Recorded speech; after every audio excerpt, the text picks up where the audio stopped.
नमस्कार विद्यार्थी मित्रांनो, आजच्या या व्हिडिओमध्ये आपण संकल्पचित्र हा विषय पाहणार आहोत. यालाच आपण 2D डिझाईन असंही म्हणू शकतो. एलिमेंटरी ड्रॉइंग ग्रेड परीक्षा व इंटरमिजिएट ड्रॉइंग ग्रेड परीक्षा व शालेय विद्यार्थ्यांसाठी हा विषय उपयुक्त आहे. आजच्या या व्हिडिओमध्ये आपण 10 सेंटीमीटर त्रिज्या घेऊन एक अर्धवर्तुळ तयार करणार आहोत आणि त्यामध्ये नैसर्गिक आकार जसे की पाने, फुले, लयदार रेषा, एक भौमितिक आकार घेऊन एक आकर्षक संकल्पचित्र तयार करणार आहोत आणि ते आकर्षक रंगामध्ये रंगवणार आहोत.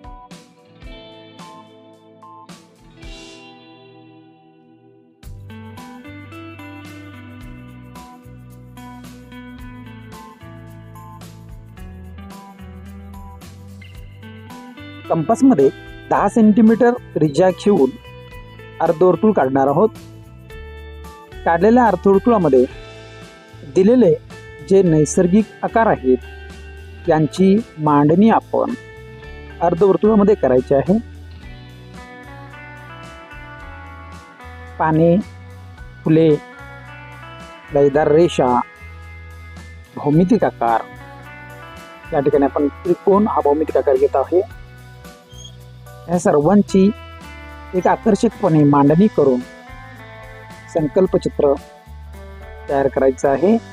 संकल्पचित्राची मांडणी करत असताना एकाच ठिकाणी दाटीवाटी होणार नाही, तसेच चित्रामध्ये जास्त मोकळा भाग सुद्धा शिल्लक राहणार नाही, याची सुद्धा आपण काळजी घ्यायची आहे. आजचे हे चित्र रंगवण्यासाठी आपण पोस्टर कलरचा उपयोग करत आहे. पॅलेटमध्ये रंग घेतल्यानंतर मिश्रण व्यवस्थित करून घ्या. रंग जास्त पातळ होणार नाही किंवा जास्त जाड पण होणार नाही, याची पण काळजी घ्या. रंग पातळ जास्त झाले तर चित्र उठाव दिसणार नाही. रंग जर जाड झाले तर आपल्याला ब्रश फिरवताना सुद्धा अडचणी येतील, म्हणून व्यवस्थित पाण्याचं मिश्रण करा. रंगवताना चित्र काटेकोरपणे रंगवा. पॅलेटमध्ये रंग घेताना जास्त आपण रंग जरी घेतला तरी तो वाया जात नाही. त्याच्यामध्ये आपण पांढऱ्या रंगाचं मिश्रण करून त्याच्यापासून विविध छटा, उजळ छटा आपण बनवू शकतो. त्याच रंगामध्ये आपण जसं की आपण हिरव्या रंगामध्ये पांढऱ्या रंगाचं मिश्रण केलंय, त्या शिल्लक रंगामध्ये आपण जर पिवळा रंग वापरला तर त्याच्यापासून सुद्धा आपल्याला एक वेगळी रंगछटा या ठिकाणी तयार झालेली पाहायला मिळेल. बऱ्याच वेळेला विद्यार्थी डायरेक्ट बाटलीमधूनच रंग द्यायला सुरुवात करतात. तसं न करता रंग पॅलेटमध्येच घ्या. रंग पाण्याचं प्रमाण योग्य पद्धतीने घेऊन त्याचं मिश्रण करून घ्या.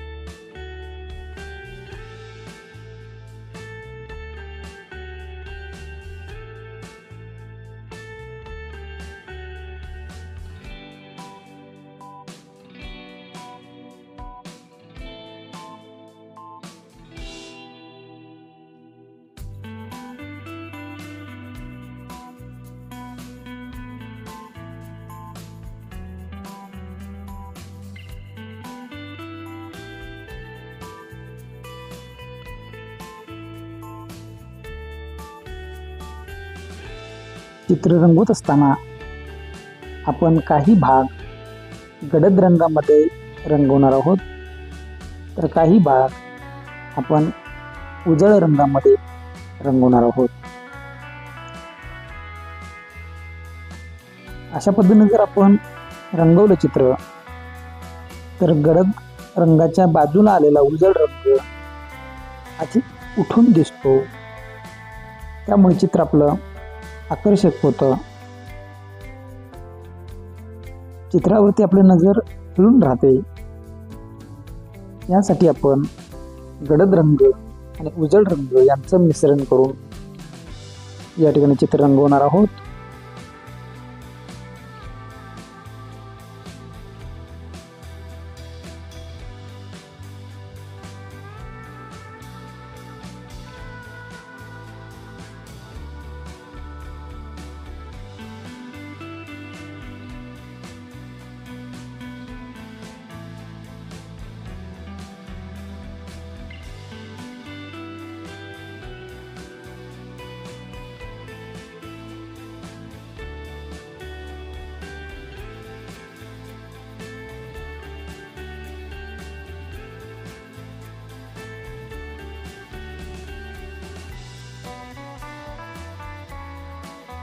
चित्र रंगवत असताना आपण कोणता भाग डार्क करणार आहे आणि कोणता भाग उजळ करणार आहे याचं सुरुवातीलाच प्लॅनिंग करून घ्या, जेणेकरून आपल्याला रंगवताना कोणत्याही प्रकारची अडचण येणार नाही.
चित्रामधला गडद रंगाचा भाग रंगवून झाल्यानंतर आपण या ठिकाणी उजळ रंग,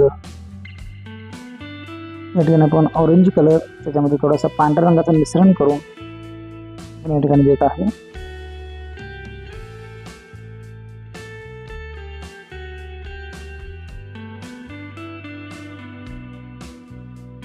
आताचा जो शिल्लक राहिलेला भाग जो आहे तो आपल्याला उजळ रंगामध्ये रंगवायचा आहे, जेणेकरून चित्र पाठीमागच्या डार्क रंगामुळे किंवा पाठीमागचा जो गडद रंग आहे त्यामुळे उजळ रंग लवकर उठून दिसतो, आपलं लक्ष केंद्रित करतो, आपली नजर खिळवून ठेवतो.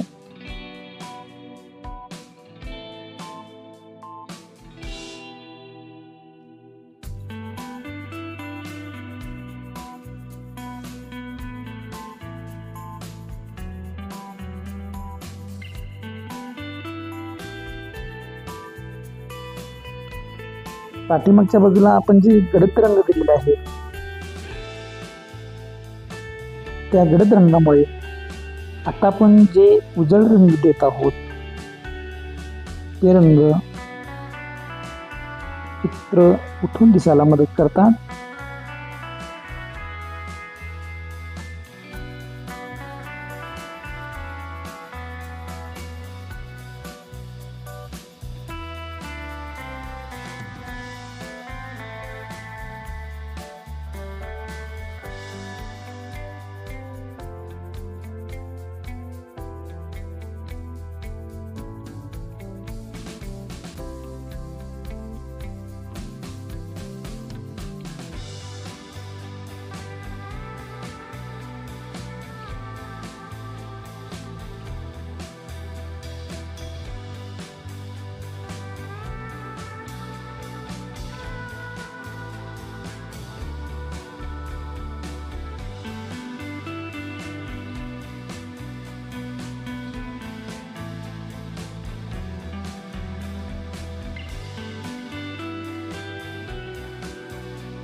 संपूर्ण चित्र रंगून झाल्यानंतर आपण ज्या ठिकाणी उजळ रंग दिलेले आहेत त्याच्यामध्ये अजून आपण पांढऱ्या रंगाची ठिपके